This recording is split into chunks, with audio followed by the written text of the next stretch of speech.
Eder. Mech. Pallister.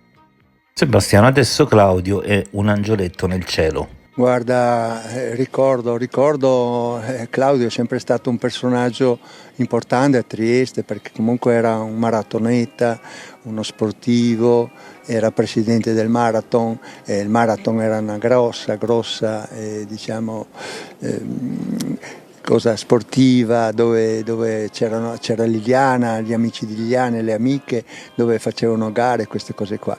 Io di Sterpin all'inizio ho questi ricordi qua e poi tutto cambia,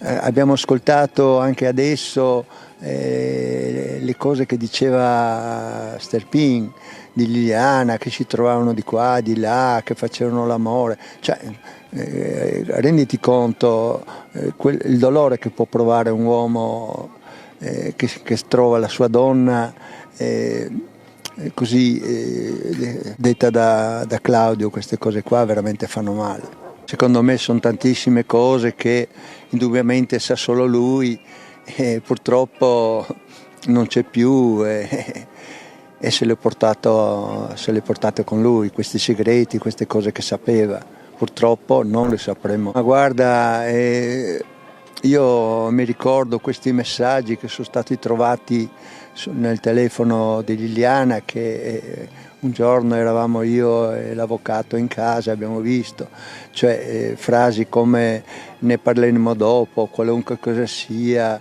aspetto solo un segnale, sperem.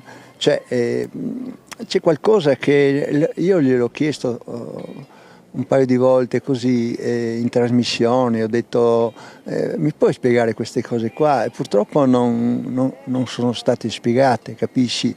Io non è che sospetto di lui, anzi penso che lui non c'entri niente sulla scomparsa di Liliana, però sono cose che sa solo lui, capisci? Noi non avevamo idea, sì. Io spero che comunque chi di dovere magari cominci un po' a guardare, vedere se ci sono tracce. Da me, come hai detto tu, subito qualche giorno dopo sono arrivati la polizia, hanno guardato per tutto, per la casa, qua e là, fuori dalla casa, dietro, in cantina, tutto quanto. Rispetto per Liliana! Rispetto per Liliana, no, con le mani si può fare quello che vuoi, capito? Con le mani si può fare tante cose.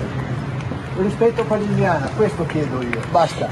Venerdì mattina al funerale di Claudio tu ci sarai? Ma penso di sì, perché è giusto un pensiero, un saluto a un personaggdio, io guardo come personaggio per la città di Trieste.